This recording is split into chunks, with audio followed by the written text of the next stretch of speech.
Sammy Hagar reflected on his disappointing 2004 reunion tour with Van Halen and his reconciliation with Eddie Van Halen before the guitarist's untimely death.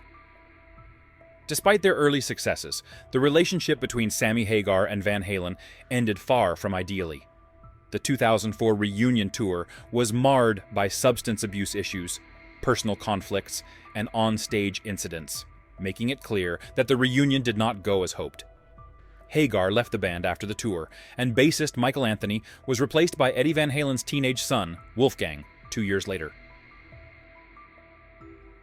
Currently on his Best of All Worlds tour, which celebrates his legacy with Van Halen and beyond, Hagar expressed his frustration in a recent interview with AZ Central.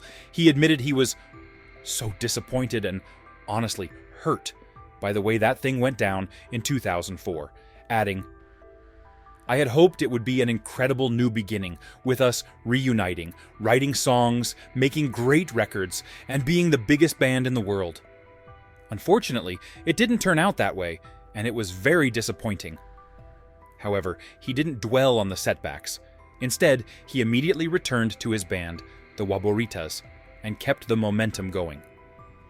Hagar described the Waboritas as his most enjoyable band, reminiscing about the fun he had, especially in the early days of Van Halen. Despite the bitter end to their relationship, Hagar reveals that he always held out hope that Eddie might recover and that Van Halen could reunite again. However, as years passed without another reunion and with Eddie's death from cancer in 2020, any chance of resolving their issues on stage was lost. Hagar believes he found healing by focusing on his music, staying happy, busy, and creative. He explains, "That's what it's all about."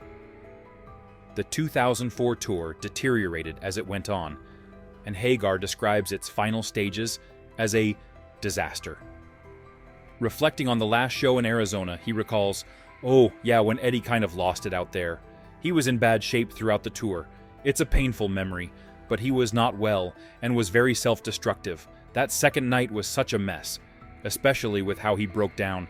I remember walking off stage and Irving Azoff pulling me aside saying, 'Get in the car.' He got me and my wife into a car, and we went straight to the airport in our wet clothes and flew home." On the flight, Hagar was left reflecting on the experience, thinking, "God, that was a terrible experience." He felt the tour could have been something wonderful, but it wasn't. He had no interest in continuing with more shows, and made it clear he didn't want to be involved if the tour continued.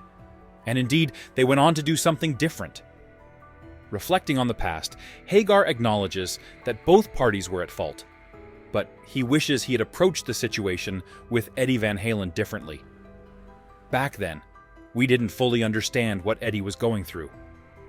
Now, it's clearer why he was struggling with alcohol and drugs more than ever. He must have been dealing with things we weren't aware of. I wish I had known more about his situation. I would have tried harder to connect with him and help him get healthy. I might have been more compassionate instead of just giving up. Even though a second reunion tour never materialized, Hagar finds solace in the fact that he and Eddie managed to reconcile, at least over the phone. "I can't speak for Eddie, but our emotional phone conversations and reconnection were very meaningful to me. It was crucial for my peace of mind to have closure before he passed away. Without that, I would have been left wondering if we could have resolved things. Now, I just think about how much I miss Eddie and the music. It's comforting to know that I don't have unresolved issues hanging over me. My philosophy is to avoid taking anger or grudges to the grave. I prefer to make friends rather than enemies and address any conflicts before it's too late."